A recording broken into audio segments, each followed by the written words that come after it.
ورحمة الله وبركاته. الحمد لله والصلاة والسلام على رسول الله وعلى آله وصحبه أجمعين وبعد. Mobile phone ഞാൻ സൈലൻ്റാക്കിയിട്ടുണ്ട്. നിങ്ങളെല്ലാവരും silent ആക്കിയിട്ടുണ്ടാവും എന്നാണ് ഞാൻ മനസ്സിലാക്കിയത്. അല്പനേരം എൻ്റെ വിഷയത്തിലേക്ക് കടക്കുന്നതിന് മുമ്പ് ഞാൻ നിങ്ങളെ അല്പൊന്ന് പൊക്കി പറയട്ടെ. അപ്പൊ നിങ്ങൾ വിചാരിക്കും, ഓ ഇയാള് ഞങ്ങളുടെ കയ്യടി കിട്ടാൻ വേണ്ടി ഞങ്ങളെ പൊക്കി പറയാം. അല്ല, ഞാൻ ആത്മാർത്ഥമായി പറയുന്നു. ഞാൻ ഇവിടെ വരുമ്പോൾ ഇന്നലെ ഞാൻ ബാംഗ്ലൂരുമായിരുന്നു. സത്യത്തിൽ ഭയങ്കര സന്തോഷമുണ്ടായി. ഈ സന്തോഷം നിങ്ങളെ കണ്ടപ്പോഴും ബാംഗ്ലൂർ കണ്ടപ്പോഴും. ഞാനൊരു 10-15 വർഷം സൗദി അറേബ്യയിലായിരുന്നു പഠിച്ചതും, പിന്നെ അതേപോലെ തന്നെ ജോലിയൊക്കെ ആയിരുന്നു.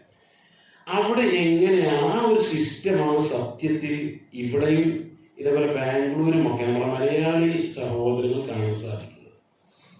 സത്യത്തിൽ ഇന്ന് വേണമെങ്കിൽ നിങ്ങൾക്ക് പറയാം, നാളെ നോമ്പാണ്, അങ്ങാടിയിലൊക്കെ നിറങ്ങി പർച്ചേസ് ചെയ്ത് റംസാനിലൊക്കെ ഒന്ന് ഒരുങ്ങാൻ പറ്റിയൊരു ദിവസമാണ്. അല്ലെങ്കിൽ പോകട്ടെ, തിരക്ക് പിടിച്ച ജീവിതത്തിനിടയിൽ ഒന്ന് ഉറങ്ങാൻ പറ്റിയ ദിവസമാണ്.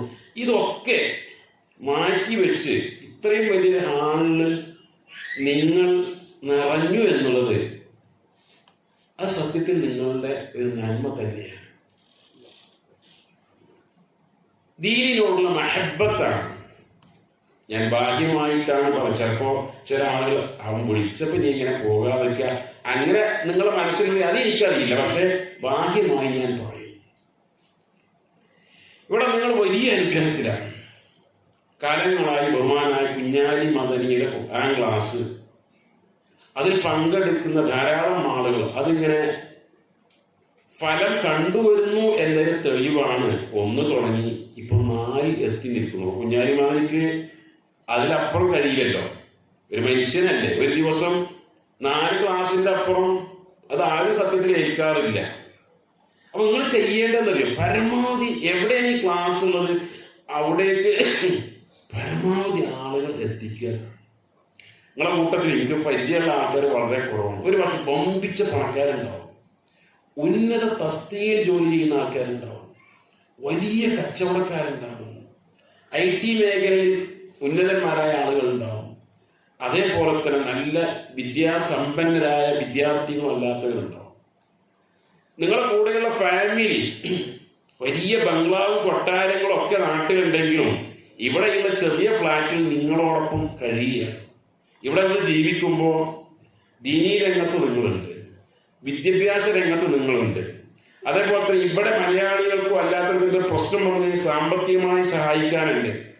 അതിലപ്പുറം നാട്ടിലുള്ള നന്മയുടെ കൂട്ടായ്മകളിലൊക്കെ നിങ്ങളുണ്ട് എന്നത് നിങ്ങളുടെ ഒരു ബാഹ്യമായ നേട്ടമായി ഞാൻ കാണുകയാണ് എന്ന് പറഞ്ഞു. അല്ലാഹു സുബ്ഹാനഹു വ തആല ഇത്തരം നന്മകളൊക്കെ ആത്മാർത്ഥമായി പ്രവർത്തിക്കുവാനുള്ള ഒരു മനസ്സ് നമുക്ക് എല്ലാവർക്കും നൽകുമാറാകട്ടെ. പ്രിയമുള്ളവരെ, നോമ്പുമായി ബന്ധപ്പെട്ട ഏതാനും ചില കാര്യങ്ങൾ മാത്രമാണ് പറയുന്നത്. ഇനി ആ വിഷയത്തിൽ എന്തെങ്കിലുമൊക്കെ സംശയങ്ങൾ ഉണ്ടെങ്കിൽ കുഞ്ഞാലി മദനി ഇവിടെയുണ്ട്, ഞാനും ഇവിടെയുണ്ട്. അതേപോലെ തന്നെ അറിയുന്ന കാര്യങ്ങളാണ് നമുക്ക് പറയുകയും ചെയ്യാം. ഞാൻ 2 തരത്തിലാണ് പറയുന്നത്. ഒന്ന്, ഈ നോമ്പിന്റെ മഹത്വം, റമദാനിന്റെ മഹത്വം, പിന്നെ അതുമായി ബന്ധപ്പെട്ട ചില അഹ്കാമുകളും നമ്മൾ ചെയ്യേണ്ട കാര്യങ്ങളും. തുടർന്ന് നിങ്ങൾക്ക് വരുന്ന സംശയങ്ങൾ ചോദിക്കാവുന്നു. ഒരു പക്ഷേ ഈ വിഷയങ്ങൾ നിങ്ങൾ ഖുതുബകളിൽ കേട്ടിട്ടുണ്ടാവും, അല്ലെങ്കിൽ സോഷ്യൽ മീഡിയകളിലൂടെ സ്ഥിരമായി കേട്ടിട്ടുണ്ടാവും. എന്നിരുന്നാലും വിഷയത്തിന്റെ ഒരു ഭാഗം എന്നുള്ള നിലയ്ക്ക് നമ്മൾ പറയും. ഒരു വസ്തുവിന്റെ മഹത്വവും മേന്മയും അറിയുമ്പോൾ അതിനോട് നമുക്ക് വല്ലാത്തൊരു താല്പര്യം ഉണ്ടാവും. ഒരു ഡ്രസ്സ് എടുക്കാൻ, ഒരു ചെരുപ്പ് എടുക്കാൻ നിങ്ങൾ ഉദ്ദേശിക്കുന്നുവെങ്കിൽ ആ ചെരുപ്പിന്റെ, ആ ഡ്രസ്സിന്റെ, ആ വസ്തുവിന്റെ മേന്മയും മഹത്വവും ഈടും ഗുണവും നന്മയൊക്കെ അറിയുമ്പോൾ അത് തന്നെ വാങ്ങണം. അത് എന്ത് കൊടുത്തിട്ടാലും ശരി കൈവശപ്പെടുത്തണം എന്ന് താല്പര്യം ഉണ്ടാവും. എങ്കിൽ സഹോദരങ്ങൾ, നോമ്പിന്റെ മഹത്വം എന്താ? ഞാൻ സാധാരണ പറയുന്നത്, നോമ്പിൽ ഡ്യൂപ്ലിക്കേറ്റ് ഉണ്ടാവില്ല. നോമ്പിൽ എന്തുണ്ടാവില്ല? ഡ്യൂപ്ലിക്കേറ്റ് ഉണ്ടാവും. നിസ്കാരത്തിൽ ചിലപ്പോൾ ഡ്യൂപ്ലിക്കേറ്റ് വരാൻ സാധ്യതയുണ്ട്. ഒറ്റയ്ക്ക് ഇങ്ങനെ നിസ്കരിക്കുക. അപ്പോഴൊരാൾ വാതിൽ തുറന്ന പള്ളിയിൽ വരും. അപ്പോൾ അതുപോലെ ഡ്രെന്ന് പറഞ്ഞ നിസ്കാരം അടങ്ങിയാണ് നിന്ന് പതുക്കെയായി ഖുർആനൊക്കെ നന്നായി നോക്കുക, കുറേയായി സുജൂദൊക്കെ നീണ്ട് അതിൻ്റെ ഡ്യൂപ്ലിക്കേറ്റാണ്. സക്കാത്ത് കൊടുക്കുമ്പോൾ ആരുമില്ല, ഒരു യാചകം വന്നു 10 റുപ്യ എന്ന് പറയും കുറെ ആൾക്കാർ കൊടുത്താണ്. പക്ഷെ 4 ആൾ നിൽക്കുമ്പോൾ ആ 10 ഉള്ളത് 100-500 ആവും. അത് ഡ്യൂപ്ലിക്കേറ്റാണ്. എന്നാൽ നോമ്പിൽ ഇങ്ങനെ ഡ്യൂപ്ലിക്കേറ്റ് ഉണ്ടാവില്ല. കൂടെ കിടക്കുന്ന ഭാര്യയ്ക്ക് അറിയോ ഇയാൾ നേരത്തെ ഒതുർത്തപ്പോ വായിൽ വെള്ളം കൊപ്പിളിക്കുന്നതിന് പകരം കുറച്ച് കുടിച്ചിട്ടുണ്ടെന്ന് കൂടെ ഇട്ടുള്ള ആൾക്കറിയില്ല, ഭാര്യയ്ക്ക് അറിയില്ല. അപ്പൊ നോമ്പിൽ ഡ്യൂപ്ലിക്കേറ്റ് ഉണ്ടാവില്ല. അതുകൊണ്ട് തന്നെ റസൂലുള്ളാഹി സ്വല്ലല്ലാഹു അലൈഹി വസല്ലം പറയുന്നു, അള്ളാന്റെ മാർഗത്തിൽ ഒരു ദിവസം ഒരാൾ നോമ്പ് പറ്റാൻ, ഒരു ദിവസം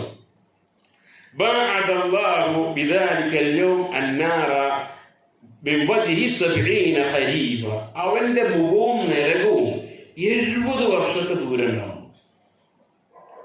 അള്ളാന്റെ മാർഗത്തിൽ നോമ്പ് പറ്റാൻ എന്തെന്നറിയില്ല. നമ്മൾ ദാനം കൊടുക്കാൻ തൽപരരാണ്, സുന്നതസ്കരിക്കാൻ തൽപരരാണ്. എന്നാല് തിങ്കളാഴ്ച നോമ്പ്, വ്യാഴാഴ്ച നോമ്പ്, അയ്യാമുൽ ബീർ എന്ന് പറഞ്ഞ അറബി മാസം 13, 14, 15 ദിവസമുള്ള നോമ്പ്, അതേപോലെ തന്നെ മുഹറം 9 നോമ്പ്, മുഹറം 10 നോമ്പ്, അറഫ ദിവസത്തിലുള്ള നോമ്പ്, ഇതിനൊക്കെ ഒരു താല്പര്യക്കുറവുണ്ടോ? എങ്കിൽ റമദാൻ ഇപ്പൊ നാളെ വരാൻ നിൽക്കുകയാണ്, അത് ഏതായാലും നിർബന്ധമാണ്. പക്ഷെ അള്ളാന്റെ വലിയ ഉദ്ദേശിച്ച് ഒരു ദിവസം നോമ്പ് പറ്റാൻ 70 വർഷം നരകത്തിൽ നമ്മളായിരുന്നു. അബൂ ഉമാമൽ ബാഹിലിയുടെ ഹദീസിലുള്ളത്, അവന്റെയും നരകത്തിന്റെയും ഇടയിൽ അള്ളാഹു സുബ്ഹാനഹു വ തആല ഒരു കിടങ്ങുണ്ടാക്കും.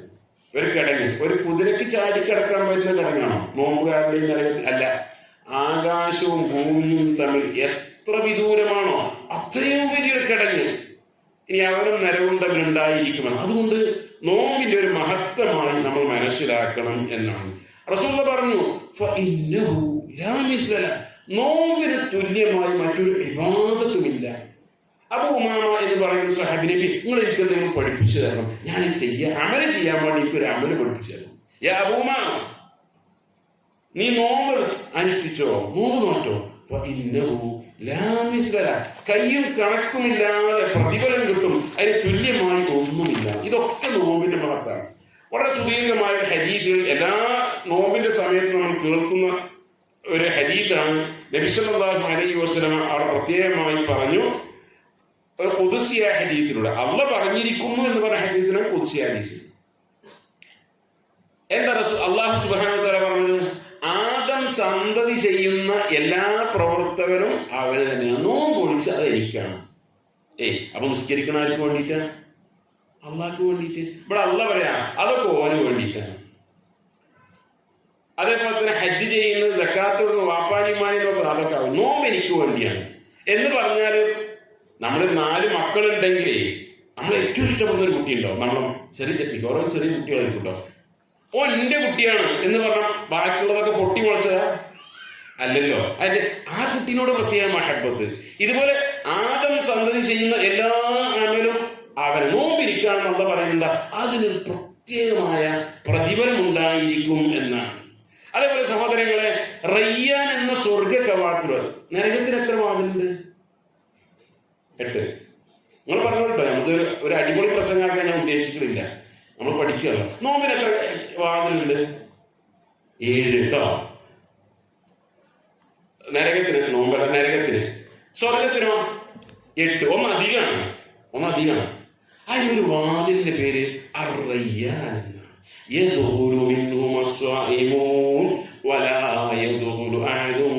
നോമ്പുകാരുടെ സ്പെഷ്യൽ, അവർ മാത്രമേ അതിൽ കയറുള്ളൂ. അപ്പൊ റമദാൻ നോമ്പ് മാത്രം നോറ്റാൽ പോയ ബാക്കി സുന്നത്തായ നോമ്പുകളൊക്കെ നോക്കാം. ഇനി നോക്കി, ഇതൊക്കെ ഞാൻ നോമ്പിന്റെ മഹത്വം പറഞ്ഞു. ഇനി റമദാനിന്റെ മഹത്വം എന്തെന്നറിയോ? ഒന്ന്, റമദാൻ ആയി തുടങ്ങിയാലേ സ്വർഗത്തിന്റെ കവാടങ്ങൾ തുറക്കുന്നല്ല ഹദീസിലുള്ളത്, തുറക്കപ്പെടും. എന്താ തമ്മിൽ വ്യത്യാസം? തുറക്കും എന്ന് പറഞ്ഞാൽ തുറക്കപ്പെടും എന്ന് പറഞ്ഞാല് വ്യത്യാസമുണ്ട്. തുറക്കും എന്ന് പറഞ്ഞാൽ ആരാ തുറക്കുന്ന അറിയാം, തുറക്കപ്പെടുന്ന ആരാ തുറക്കുന്ന അറിയില്ല. നരക കവാടം അടക്കുന്നല്ല, അടക്കപ്പെടും. പിശാചിനെ ചെങ്ങലക്ക് ഇടപെടും എന്ന് പറഞ്ഞ സ്വർഗ കവാടം തുറക്കേണ്ടത് നമ്മൾ തന്നെയാണ്, നരക കവാടം അടക്കേണ്ടത് നമ്മൾ തന്നെയാണ്, ശൈത്താനെ കെട്ടിയിടേണ്ടത് നമ്മൾ തന്നെയാണ്. നോക്കി നിങ്ങൾ, റമദാന് ഭയങ്കര മാറ്റമാണ്. ജോലിയിൽ മാറ്റം ഉണ്ടാവും, ഗൾഫിലൊക്കെ ആണെങ്കിൽ ജോലി, ഇവിടെ ചിലപ്പോൾ ജോലിയിലൊക്കെ മാറ്റം ഉണ്ടാവും, നമ്മളെ ഭക്ഷണ രീതിയിൽ മാറ്റം ഉണ്ടാവും, വെള്ളം കുടിക്കുന്ന മാറ്റം ഉണ്ടാവും, നിസ്കാരത്തിന് മാറ്റം, സംസാരത്തിന് റമദാൻ അന്യായില്ല കേട്ടോ. റമദാൻ മൊബൈലൊക്കെ താഴെ വെക്കുക കേട്ടോ, നെറ്റ് ഞാൻ കട്ട് ചെയ്യാൻ കേട്ടോ, ആകെ കൂടെ മാറ്റം. അപ്പോ ഇതാണ്, സ്വർഗ കവാടങ്ങൾ നമ്മൾ തുറക്കണം, നരക കവാടങ്ങൾ അടക്കണം, പിശാചിനെ നമ്മൾ ചെങ്ങലക്ക് ഇടേണ്ടതുണ്ട് എന്നാണ്. അതേപോലെ തന്നെ വിശുദ്ധ ഖുർആൻ ഇറങ്ങിയത്, അതുമായി ബന്ധപ്പെട്ട കാര്യങ്ങളൊക്കെ ബഹുമാനായ കുഞ്ഞാലി മുതൽ സൂചിപ്പിക്കും.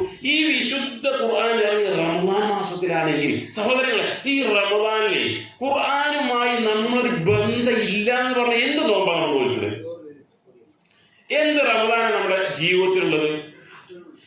നമ്മള് മദ്രസിലൊക്കെ പഠിച്ച കാലത്ത് കുറെ സൂറത്ത് പഠിച്ചിട്ടുണ്ടാവും, കുറെ കഴിയുമ്പോ അതൊക്കെ മറന്നു പോയി കേട്ടോ. പറയാൻ പാടില്ല എന്നാണ്, അങ്ങനെ മറക്കാൻ പാടില്ല എന്നാണ്. എന്നാ ഈ റമദാനിൽ ഞാൻ അമ്മ ജ്യൂസൊക്കെ ഹിഫ്ളാക്കിയത് ഇപ്പോൾ കിട്ടുന്നില്ല. ഇൻഷാ അല്ലാഹ് ഇത് 1445 നോമ്പാണ് ഇതുവരെ. ഇൻഷാ അല്ലാഹ് അമ്മ ജ്യൂസ് വരെ ഞാൻ മുമ്പ് പഠിച്ചതും മറന്നതൊക്കെ ഞാനത് എങ്ങനെയെങ്കിലും സമയം ഉണ്ടാക്കിയിട്ട് ബൈഹാർട്ട് ആക്കും, ഒന്നുകൂടെ പൊടി തട്ടിയെടുക്കും എന്ന് ഉറപ്പിക്കാൻ സാധിക്കണം നമുക്ക്. അതേപോലെ തന്നെ പിന്നെ 1-2 സൂറത്ത് ഞാൻ കാണാതെ പഠിക്കും. വിശുദ്ധ ഖുർആൻ ഒരു തല മുതൽ മറ്റേ തല വരെ ഒരു തവണയെങ്കിലും റമദാൻ ഞാൻ ഖത്തം തീർക്കും, പൂർണ്ണമായി ഓതും. കാരണം എന്റെ ഒരക്ഷരം ഓതിയാൽ 10 കൂലിയാണ്, അലിഫ് ലാം മീം എന്ന് ഓതിയ 30 കൂലിയാണ്. അല്ല, എനിക്കും നമുക്കൊക്കെ തികഞ്ഞതാ. നമുക്ക് റിസർവേഷൻ കിട്ടിയ സ്വർഗത്തിൽ മൗലവി പേടിക്കേണ്ട സ്വർഗത്തിൽ അബൂബക്കർ സിദ്ദീഖ് റളിയല്ലാഹു അൻഹുവിനെ പേടിയായിരുന്നു എന്നാണ്. ഞാൻ മുനാഫിഖാണോ ഭയപ്പെട്ടിരുന്നു? കന്നുകാലികൾ ചവച്ച് തുപ്പുന്ന വൈക്കോൽ തുരുമ്പായിരുന്നുവെങ്കിൽ ഞാൻ എന്ന് പറഞ്ഞ അബൂബക്കർ സിദ്ദീഖ്. ഉമറിന്റെ ഉമ്മാക്ക് നാശം, ഉമറിനെ പ്രസവിച്ചില്ലായിരുന്നുവെങ്കിൽ എന്ന് മരണസമയത്ത് പറഞ്ഞ ഉമർ ബിൻ ഖത്താബ് റളിയല്ലാഹു അൻഹു. നമ്മൾക്കൊക്കെ എവിടെ സഹോദരങ്ങൾ സ്വർഗത്ത് കിട്ടിയെന്ന് ഉറപ്പ് പറയാൻ സാധിക്കുക? അപ്പൊ കിട്ടുന്ന സൽക്കർമ്മങ്ങളൊക്കെ ചെയ്ത് സ്വർഗത്തിലേക്ക് എത്താൻ സാധിക്കണം. ഈ റമദാനിൽ കുറെ മാർഗങ്ങളിൽ ഒന്ന് വിശുദ്ധ ഖുർആൻ ഒരു തവണയെങ്കിലും പൂർണ്ണമായി ഓതി. ഇപ്പൊ മാസിൽ നിങ്ങൾ ഓതുന്നത് കണ്ടല്ലോ അല്ലെ, നിങ്ങൾ കൂടെ ഓതി, സുന്ദരമായ പാരായണം നിങ്ങളെ കൊണ്ടൊക്കെ കഴിയും. അപ്പോ സുബഹി ഒന്ന് നേരത്തെ പള്ളിയിലേക്ക് വരിക, സുബഹി കഴിഞ്ഞ് അല്പനേരം ഇരിക്കുക, ദുഹറിന് കഴിയുമെങ്കിൽ, ജോലിക്കാരുണ്ടാവും, കഴിയുമെങ്കിൽ ആ ദുഹറിന് ജമാഅത്തായി വന്ന് അല്പനേരം വന്ന് ഒരു 2-3 പേജ് ഓതി. യാതൊരു സംശയമില്ല, ഒരു ദിവസത്തിൽ നിങ്ങൾക്ക് ഒരു ജുസ് പൂർത്തിയായി ഓതാൻ സാധിക്കും. അങ്ങനെ ഒരു മാസം കൊണ്ട് ഒരു ഖത്തം 30 ജുസ് ഓതാൻ സാധിക്കും.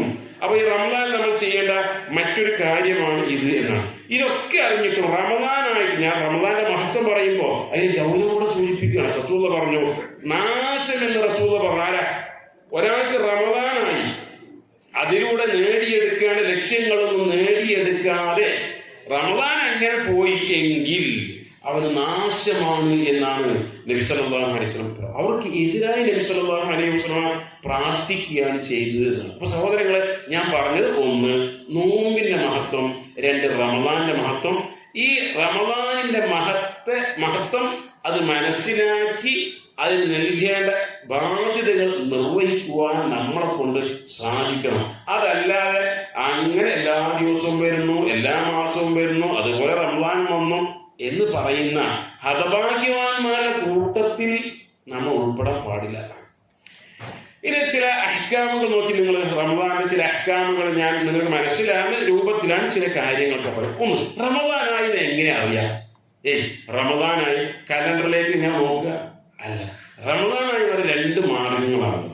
റമദാന്റെ തൊട്ട് മുമ്പത്തെ മാസം, ഈ മാസത്തിന് അറബി പറയാം ഷഅബാൻ. 1 റമദാനായി എന്ന് പറയുന്നത് 1 ഷഅബാൻ 30 പൂർത്തിയാകുക. ഷഅബാൻ 30, അറബി മാസം 28 ഇല്ല, 31 ഇല്ല, 29 ഉണ്ടാകും, 30 ഉണ്ടാകും. അപ്പൊ ഷഅബാൻ 30 പൂർത്തിയായി, സംശയമില്ല പിറ്റേ ദിവസം റമദാൻ 1 ഇല്ലെങ്കിൽ ഷഅബാൻ 29 എന്ന് പടിഞ്ഞാറേക്ക് ഇങ്ങനെ നോക്കുമ്പോ ചന്ദ്രിക ഹിലാൽ കാണുക. ഫമൻ ശഹിദ മിൻകും അശ്ശഹ്റ ഫൽയസും. വിശുദ്ധ ഖുർആൻ സൂറത്ത് അൽ-ബഖറയിൽ 183 മുതൽ, ഞാൻ ചോദിക്കും കേട്ടോ, ഈ നമ്പർ മറക്കാൻ പാടില്ല. അൽ-ബഖറയിൽ 183 മുതൽ 187 വരെയുള്ള ആയത്തുകളിലാണ് നോമ്പിനെ കുറിച്ചും റമദാനെ കുറിച്ചും പറയുന്നത്. ഏതാണ്? 183 മുതൽ 187 വരെയുള്ള ആയത്തുകളിലാണ് നോമ്പിനെ കുറിച്ച് റമദാനെ കുറിച്ചും പറയുന്നത്. അവിടെ പറഞ്ഞു, ആരെങ്കിലും സാക്ഷിയായാൽ ഫൽയസുംഹു, ആ നോമ്പ് അനുഷ്ഠിക്കട്ടെ. റസൂലുള്ളാഹി സ്വല്ലല്ലാഹു അലൈഹി വസല്ലം പറഞ്ഞു, സൂമൂ ലിറുഅയതി വഅഫ്തിറൂ ലിറുഅയതി, മാസം കണ്ടതിന്റെ അടിസ്ഥാനത്തിൽ നിങ്ങൾ നോമ്പെടുക്കുക. അതേപോലെ മാസം കണ്ടതിന്റെ അടിസ്ഥാനത്തിൽ നിങ്ങൾ പെരുന്നാൾ ആഘോഷിക്കുക എന്ന് നബി സല്ലല്ലാഹു അലൈഹി വസല്ലമ പറയുകയുണ്ടായി എന്നാണ്. അപ്പൊ മാസം കാണുക, 29 മാസം കാണുക എന്നതാണ് അതിന്റെ ഒരു അടയാളമായി നമ്മൾ മനസ്സിലാക്കണം. ഇനി നോക്കി, മാസം കാണുമായി ബന്ധപ്പെട്ട കുറെ വിഷയങ്ങളുണ്ട്. സത്യത്തിൽ നോമ്പ് പെരുന്നാൾ എന്നൊക്കെ പറഞ്ഞാൽ നിങ്ങൾ ശ്രദ്ധിക്കണ്ടല്ലോ അല്ലെ. നോമ്പ് പെരുന്നാൾ എന്നൊക്കെ പറഞ്ഞാല് എന്താണ്? ഒരു ഐക്യത്തിന്റെ, സ്നേഹത്തിന്റെ ഒരു ദിവസവും മാസവും, മുസ്ലിങ്ങളുടെ ആ യൂണിറ്റി, വഹ്ദത്ത്, അതിന്റെയൊക്കെ അടയാളം. പക്ഷെ സത്യത്തിൽ എന്താ വെച്ചാൽ റമദാൻ ആകുമ്പോൾ ഇപ്പൊ തന്നെ ചില ആൾക്കാർ ഉറപ്പിച്ചു എന്നാണ് പറഞ്ഞത്. നമ്മുടെ നാട്ടിൽ ചില സംഘടനകൾ ഇന്ന ഡേറ്റ് ആണ് എന്നോ അവർ ഉറപ്പിച്ചിട്ടുണ്ട്. അപ്പൊ ഒരു ചിത്രം, ഒരു വീട്ടിൽ തന്നെ നോമ്പുണ്ടാവും, പെരുന്നാളുണ്ടാവും. ഒരു സത്യത്തിൽ ഉണ്ടാകാൻ പാടില്ല. അപ്പൊ ഇനി മാസം കണ്ടതിന്റെ അടിസ്ഥാനത്തിൽ ആണ് നോമ്പും പെരുന്നാളും ആഘോഷിക്കേണ്ടത് എന്നാണ് സൂചിപ്പിച്ചത്. അങ്ങനെയെങ്കിൽ അടുത്ത ചോദ്യം, ഒരു പക്ഷെ തമിഴ്നാട്ടിൽ കൂടുതൽ ഞാൻ മനസ്സിലാക്കിയതാണ്, ലോകത്ത് എവിടെയെങ്കിലും മാസം കണ്ടാൽ ലോകത്തുള്ള എല്ലാ മുസ്ലിമീങ്ങളും അത് പരിഗണിക്കേണ്ടതുണ്ടോ? അതല്ല, ഓരോ പ്രദേശത്തുകാർക്കും മാസം കാണേണ്ടതുണ്ടോ? ആ വിഷയത്തിൽ പണ്ഡിതന്മാർക്ക് കുറെ അഭിപ്രായങ്ങളുണ്ട്. നമ്മൾ സ്വീകരിച്ചു വരുന്ന അഭിപ്രായം, ശൈഖുൽ ഇസ്ലാം ഇബ്നു തൈമിയ്യ റഹ്മത്തുള്ളാഹി അലൈഹി പറഞ്ഞത് എന്താണ്? മാസം ലോകത്തെവിടെയെങ്കിലും കണ്ടതിന്റെ പേരിൽ ലോകത്തെല്ലായിടത്തും അത് ഉറപ്പിക്കുക അപ്രായോഗികമാണ് എന്നാണ്. പിന്നെ എന്ത് ചെയ്യണം? ഓരോരുത്തരുടെയും വീടിന്റെ മുകളിൽ കാണണം, അതും ആവശ്യമില്ല.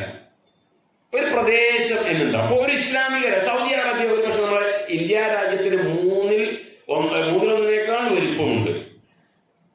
ജുബൈലും അതേപോലെ തന്നെ കിഴക്കൻ പ്രവിശ്യ ജുബൈലും അതേപോലെ പടിഞ്ഞാറൻ പ്രവിശ്യയും ഒക്കെ ജിസാനും ഒക്കെ ഭയങ്കര ദൂരമുണ്ട്. 1500 അതിലപ്പുറം കിലോമീറ്റർ, 2000 കിലോമീറ്റർ. എന്നിരുന്നാലും അവിടെ എവിടെയെങ്കിലും മാസം കണ്ടാൽ അവിടുത്തെ രാജാവ് പ്രഖ്യാപിക്കുന്നതോടുകൂടി ആ രാജ്യത്തെ ജനങ്ങൾ മുഴുവൻ അത് അംഗീകരിക്കും. അപ്പൊ നമ്മളെ സംബന്ധിച്ച് കേരളക്കാർ എന്ന് പറയുമ്പോൾ ഞാൻ മദ്രാസിലുള്ള ചെന്നൈയിലുള്ള നിങ്ങളെ കുറിച്ചല്ല, കേരളം എന്ന് പറയുന്ന പരിധിയും അതിനോട് ബന്ധപ്പെട്ട ആളുകളുണ്ടാവും. റസൂലിന്റെ കാലത്ത് കേരളം എന്ന് പറഞ്ഞൊരു ഒരു മാപ്പ് ഇല്ല. പക്ഷെ ഇന്നത്തെ കാലത്ത് കേരളം എന്ന് പറയുമ്പോൾ കേരളം ഉൾക്കൊള്ളും. ഒരു പക്ഷേ കന്യാകുമാരിയുടെ ഭാഗത്തുള്ള ചില ആളുകൾ ഞങ്ങൾ ഈ വിഷയങ്ങളിലൊക്കെ കേരളക്കാരുടെ അതാണ് സ്വീകരിക്കുന്നു പറയും. ലക്ഷദ്വീപിലുള്ള ആൾക്കാർ ഒരു പക്ഷെ കേരളക്കാരുടേതായിരിക്കും. അതേപോലെ തന്നെ മംഗലാപുരം കർണാടകയിലുള്ള ആ ഭാഗത്തുള്ള ആളുകൾ എന്ന് പറഞ്ഞാൽ അതിന്റെ പരിധിയിൽ പെടുന്ന ആളുകൾ അവിടെ എവിടെയെങ്കിലൊക്കെ മാസം കണ്ടാൽ അത് മാസമായി പരിഗണിക്കുക എന്നാണ്. ഇപ്പൊ നിങ്ങൾ ഇവിടെ സംബന്ധിച്ചിടത്തോളം ഇവിടെ നിങ്ങൾ ഇവിടുത്തെ തമിഴ്നാട് ഇവിടുത്തെ മുസ്ലിം യൂണിറ്റ് എന്താണ് അവർ നിലപാടെടുക്കുന്നത് അതിനനുസരിച്ച് ജീവിക്കുകയാണ് ചെയ്യേണ്ടത് എന്നർത്ഥം. എന്നാൽ ഇതൊന്നുമില്ലാത്ത ഒരു വിഭാഗം ആൾക്കാരെ ഞാൻ നേരത്തെ സൂചിപ്പിച്ചു, അതിപ്പോ അള്ളാഹുവിന്റെ റസൂലിന്റെ കാലത്ത് എന്ന് പറഞ്ഞ ശാസ്ത്രമൊന്നും ഇല്ലായിരുന്നു. നഹ്നു ഉമ്മത്തുൽ ഉമ്മിയ്യ, എഴുത്തും വായനയും അറിയാത്ത ആളുകളാണ് ഞങ്ങൾ അള്ളാഹുവിന്റെ റസൂൽ പറഞ്ഞില്ല. ഇന്ന് അങ്ങനെയല്ല. ശാസ്ത്രം കുതിച്ച് ചാടി ചന്ദ്രനിൽ കാല് കുത്തി ചൊവ്വയിലേക്ക് നമ്മൾ നാളെ മറ്റന്നാൾ അവിടെ കൊണ്ടുപോയി പേടകം ഇറക്കും എന്നൊക്കെ പറയുന്ന കാലത്ത് ഇങ്ങനെ കലണ്ടർക്കോ ആകാശത്തോ നോക്കേണ്ട ആവശ്യമില്ല, മൊബൈലിൽ നോക്കിയാൽ മതി എന്നാണ് മാസം ഉറപ്പിക്കുക. കണക്കിന്റെയും ശാസ്ത്രത്തിന്റെയും അടിസ്ഥാനം അത് ശരിയല്ല. കാരണം ഹദീസിൽ വളരെ വ്യക്തമാണ്. അള്ളാഹ്ക്ക് അറിയില്ലേ ശാസ്ത്രം വളരുന്നുള്ളത്, അള്ളാഹ്ക്ക് അറിയില്ലേ ലോകാവസാനത്തിലും എന്തെല്ലാം കണ്ടുപിടുത്തങ്ങൾ ഉണ്ടാവുന്നു. എന്നിട്ടും പറഞ്ഞു മാസം കണ്ടതിന്റെ അടിസ്ഥാനത്തിൽ നിങ്ങൾക്ക് മേഘാവൃതമായി കഴിഞ്ഞാൽ 29 മേഘാവൃതമായി കഴിഞ്ഞാൽ നിങ്ങൾ പിറ്റേ ദിവസം ആ മാസം തന്നെയായി 30 കണക്കാക്കുക എന്ന് വളരെ വ്യക്തമാണ്. അതേപോലെ തന്നെ അക്ഷരാഭ്യാസമുള്ള കാലത്തും ശാസ്ത്രം പുരോഗമിച്ച കാലത്തും ഏതൊരു സാധാരണക്കാരനും മനസ്സിലാക്കാൻ സാധിക്കുന്ന വളരെ എളുപ്പമുള്ള മാർഗമാണ് മാസം കാണുക എന്നത്. ആ മാസം കണ്ടതിന്റെ അടിസ്ഥാനത്തിലായിരിക്കും. ഇനി അതുമായി ബന്ധപ്പെട്ട ഒരു മസല കൂടെ, ഒരു വിഷയം കൂടെ എന്താന്ന് വെച്ചാൽ പ്രവാസികളും നോമ്പ്. പ്രവാസികളുണ്ട്. നിങ്ങൾ ഇവിടുന്ന് ചെന്നൈയിൽ നിന്ന് നാട്ടിലേക്ക് പോകും. ചെന്നൈയിൽ മാസം ഉറപ്പിച്ചതും കേരളത്തിൽ ഉറപ്പിച്ചതും 2 ദിവസമാണെന്ന് വിചാരിക്കുക. അപ്പൊ നമ്മൾ ഇവിടുന്ന് നോമ്പിന്റെ ഇടയ്ക്ക് ഇവിടുന്ന് കേരളത്തിലേക്ക് പോകുമ്പോ ഒരേപോലെ ആവൂല, അവിടുന്ന് ഇങ്ങോട്ട് വരുമ്പോഴും ചിലപ്പോൾ ഒരേപോലെ ആവില്ല. അപ്പൊ എന്താ പരിഗണിക്കേണ്ടത്? ഗൾഫിലേക്ക് പോവാണ്, നമ്മൾ ഇവിടുന്ന് സൗദി അറേബ്യയിലേക്ക് പോവാണ്, UAE പോവാണ്. അവിടെയും ഇവിടെയും ഒരേ ദിവസമല്ല മാസം ഉറപ്പിച്ചത്. അപ്പൊ ഒരു സ്ഥലത്ത് 29, മറ്റൊരു സ്ഥലത്ത് 30 ഒക്കെ ആണെങ്കിൽ എന്താണ് പരിഗണിക്കേണ്ടത്? അപ്പൊ പരിഗണിക്കേണ്ടത്, നമ്മൾ ഏതൊരു നാട്ടിലാണോ ചെന്ന് ഇറങ്ങുന്നത് അവിടെ ഇറങ്ങിക്കഴിഞ്ഞാൽ അവിടുത്തെ ഹുക്കം പരിഗണിക്കാം. അങ്ങനെ നോക്കുമ്പോൾ ചിലപ്പോൾ നമുക്ക് 28 നോമ്പേ കിട്ടുള്ളൂ. അപ്പൊ എന്ത് ചെയ്യണം? പിറ്റേ ദിവസം അവിടെ പെരുന്നാളാണ്, നമുക്ക് 28 കിട്ടിയിട്ടുള്ളൂ. അപ്പൊ നമ്മൾ മാത്രം ഒറ്റയ്ക്ക് ഇങ്ങനെ നോമ്പുകാരനായിരിക്കാൻ പാടില്ല. നമ്മൾ അന്ന് അവിടെ പെരുന്നാൾ കൊണ്ടുപോവുക. പിന്നെയോ നമുക്കൊരു നോമ്പ് നഷ്ടപ്പെട്ട് അത് പിന്നീട് കഥാ കൂട്ടുക. ചിലപ്പോൾ ഇങ്ങോട്ട് വരുമ്പോൾ ഇവിടുത്തെ ആർക്ക് 30 കിട്ടിയിട്ടുണ്ടാവും, നമ്മളെ സംബന്ധിച്ചിടത്തോളം അന്ന് നോമ്പെടുത്ത 31 ആകും. എന്നിരുന്നാലും എന്ത് ചെയ്യണം? അന്ന് അവൻ ഒറ്റയ്ക്ക് പള്ളിയിൽ പോയി പെരുന്നാൾ സ്കരിക്കാൻ ഉണ്ടാവില്ല. മറിച്ച് അവൻ അവിടെ അവരുടെ കൂടെ നോമ്പ് നോക്കുക, അതാണ് ചെയ്യുന്നത്. അല്ല ഒറ്റയ്ക്ക് പെരുന്നാൾ ആഘോഷിക്കുകയല്ല ചെയ്യേണ്ടത്. ഇതാണ് നോമ്പ് പ്രവാസിയും തമ്മിൽ ബന്ധപ്പെട്ട് നമ്മൾ മനസ്സിലാക്കേണ്ടത്. ഇനി ചില കാര്യങ്ങളൊക്കെ പെട്ടെന്ന് പറഞ്ഞു പോകുന്നത് പലതും അറിയുന്നതാണ്. ആർക്കപ്പോ നോമ്പ് നിർബന്ധം? ആർക്കാ നോമ്പ് നിൽക്കാൻ പാടില്ലാത്തത്? മുസ്ലിം അല്ലാത്ത ഒരാളെ നോമ്പ് അവർക്ക് എന്തെങ്കിലും നോമ്പ് നിർബന്ധമല്ല, അവർക്ക് നിസ്കാരം നിർബന്ധമില്ല, ഇല്ലല്ലോ. അപ്പൊ നിങ്ങൾക്കൊരു ഡ്രൈവർ എന്ന് വിചാരിക്കുക, നിങ്ങളുടെ വീട്ടിലൊരു ജോലിക്കാരൻ മുസ്ലിം അല്ല, കാരണം അവരോട് മര്യാദക്ക് നാളെ മുതൽ ഞങ്ങൾ പട്ടിണി കിടക്കുകയാണ്, നീയും പട്ടിണി കിടക്കണം, പച്ച വെള്ളം തരില്ല. അവരോട് അങ്ങനെ പറയേണ്ട ആവശ്യമില്ല. എന്തുകൊണ്ട്? അവന് നോമ്പ് ഇല്ല, ലാ ഇലാഹ ഇല്ലല്ലാഹ് അംഗീകരിച്ച് മുഹമ്മദ് റസൂലുള്ളാഹ് സ്വീകരിച്ച് അങ്ങനെ ഇസ്ലാമിലേക്ക് കടന്നു വന്ന ഒരാൾക്ക് എന്തുള്ളൂ? നോമ്പുള്ളൂ. അപ്പൊ അവർക്ക് നോമ്പില്ല. കുട്ടികൾക്ക് നോമ്പ് നിർബന്ധമുണ്ടോ? അവ കുട്ടികൾ എന്ന് പറയുമ്പോൾ അടുത്ത് ആരൊക്കെ കുട്ടികൾ? സ്കൂളിൽ പഠിപ്പിക്കുന്ന UP പഠിപ്പിക്കുന്ന അധ്യാപകനാണ്. 5ാം ക്ലാസ്സിലെ കുട്ടികളെ കണ്ട പഠിച്ചോനെ ഇവിടെ കെട്ടിച്ചാനായിട്ടില്ലല്ലോ എന്ന് തോന്നും. ഞാൻ ഈ മലപ്പുറം ഭാഷ സംസാരിക്കുന്നത് പ്രശ്നമൊന്നുമില്ലല്ലോ, ഞാനിങ്ങനെ സ്കെയിൽ വെച്ച് സംസാരിക്കേണ്ട വിചാരിച്ചില്ല. 5, 6, 7 കുട്ടികൾ അല്ലെങ്കിൽ മുമ്പത്തെ കാലത്തെ നിങ്ങളമ്മമാരെ എൻ്റെ മനെ 12ാമത്തെ വയസ്സിൽ എൻ്റെ വാപ്പ കെട്ടിയെന്ന് പറയാറുണ്ട്. അപ്പൊ ഒരു 7ാം ക്ലാസ് പഠിക്കുന്ന കുട്ടിനെ കണ്ടു കഴിഞ്ഞാൽ നമ്മളെ സംബന്ധിച്ചിടത്തോളം പഠിച്ചോളെ ഈ കുട്ടി സൂക്ഷിക്കട്ടോ, ഡ്രസ്സൊക്കെ വളരെ മോശമാണ്. എന്നോളമ്മ എൻ്റെ കുട്ടിയാണ്, പൊന്നാരെ കുട്ടിയായിരിക്കും. അപ്പൊ കുട്ടികൾ എന്ന് പറഞ്ഞാൽ ആരാണ്? പ്രായപൂർത്തി എത്തിക്കഴിഞ്ഞാൽ കുട്ടിത്തം കഴിഞ്ഞു.